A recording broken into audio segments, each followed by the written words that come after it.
नमस्कार प्यारे विद्यार्थियों। राजस्थान के अंदर जो 4th ग्रेड रिजल्ट का इंतजार था वो फाइनली पीडीएफ आ चुकी है, फाइनली कट ऑफ आ चुकी हैं और इसकी कंप्लीट जो पीडीएफ है वो हमने टेलीग्राम ग्रुप में भी डाल दी गई है, जिसका लिंक डिस्क्रिप्शन में। अब हम बात करते हैं कि किन को कौन सा डिपार्टमेंट मिलने वाला है, किन को कौन सा विभाग मिलने वाला है और आपका सिलेक्शन हुआ या नहीं हुआ वो कैसे चेक करना है, वो भी मैं यहाँ पर बात करने वाला हूँ।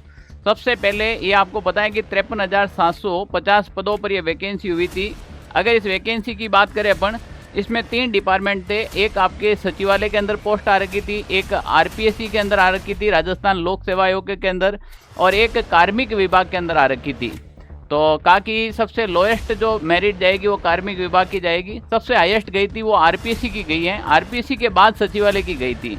तो यहाँ पर अब देखिएगा, हम बात कर रहे हैं बोर्ड द्वारा उक्त भर्ती परीक्षा में पात्रता की जाँच एवं दस्तावेज सत्यापन के पश्चात पात्र पाए गए अभ्यर्थियों में से वरीयता के आधार पर श्रेणीवार रिक्त पदों के विरुद्ध शासन सचिवालय में गैर अनुसूचित क्षेत्र के 434 पद हैं। इसके अलावा हम बात करें राजस्थान लोक सेवा आयोग में गैर अनुसूचित क्षेत्र के 27 पद हैं और बचे हुए आपके जो कार्यालय हैं, जो आपके अधीनस्थ विभाग कार्यालय में गैर अनुसूचित क्षेत्र के 39,741 ये पद हैं। तो टोटल यहाँ पर अपन बात करें, कार्मिक विभाग में सबसे ज्यादा थे, आरपीएससी और सचिवालय के अंदर कम थे। अब इसकी जो कट ऑफ मेरिट आई थी वो यहाँ पर आ रखी है, देखो ये रहा आपके सेक्रेटरी के अंदर आ रखी है। जो सचिवालय की बात करें उसकी मेरिट गई थी जनरल की 174 पे, फीमेल की गई थी 168 पे, बाकी के विडो और डिवोर्स कैटेगरी की भी है। इसी प्रकार जनरल ईडब्ल्यूएस की 171 पर गई थी, ओबीसी की 172 पर, एससी की 163 पर गई थी, एसटी की 157 पर। और यहाँ पर अगर अपन बात करें, ये आपकी कैटेगरीज वाइज है, एचआई है या फिर एलडीसीपी की है। आरपीएससी की बात करें तो अगर जनरल कैटेगरी की 176 सबसे ज़्यादा मेरिट गई है वो आरपीएससी की, सबसे ज़्यादा नंबर आ रहे हैं। और अगर आपने पहले नंबर पर आरपीएससी उस समय फॉर्म भरते समय लिया है तो आपको आरपीएससी मिलेगी। कोई कहेगा हमने उस समय आरपीएससी नहीं सचिवालय लिया, तो सचिवालय मिल जाएगा, कोई बात नहीं है ना। दूसरी बात, यहाँ पर एससी की बात करें 168, एसटी की बात करें तो 160, ओबीसी की बात करें तो 174 पर गई है।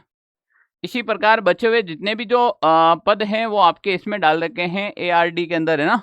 तो यहाँ पर देख लीजिएगा 153 पर ही जनरल की मेरिट गई है, ईडब्ल्यूएस की 142 पे गई है, एससी की 134, एसटी की 125 और ओबीसी की 148 के ऊपर मेरिट गई है, फीमेल की 136 के ऊपर मेरिट गई है। तो जो भी विद्यार्थी जिनका सिलेक्शन हुआ है उनको ढेर सारी शुभकामनाएं हैं, और आप जिनका भी सिलेक्शन हुआ है वो आगे सीईटी की तैयारी करें। अगर किसी का सिलेक्शन 2 गुना में होने के बाद फाइनल नहीं हुआ तो निराश होने की आवश्यकता नहीं है, आगे बहुत सारी वैकेंसी आ रखी है। हो सके तुम्हारा 4th ग्रेड में नहीं तो पटवार और वीडियो में होगा, ठीक है ना। पर सीईटी का एग्जाम आप सभी को देना है। ऑनलाइन सारथी भी जैसे 4th ग्रेड के अंदर आपके साथ खड़ा था, जिस प्रकार से मेहनत की उसी प्रकार से हम सीईटी में भी आपके साथ खड़े हैं, और उसी प्रकार से मैराथन क्लासेस लगातार चल रही हैं यूट्यूब के ऊपर। आप जरूर जुड़िएगा, और आप में से किन का सिलेक्शन हुआ हमें कमेंट करके जरूर बताएगा या फिर हमारे ऑफिस नंबर पर जरूर कॉल कीजिएगा।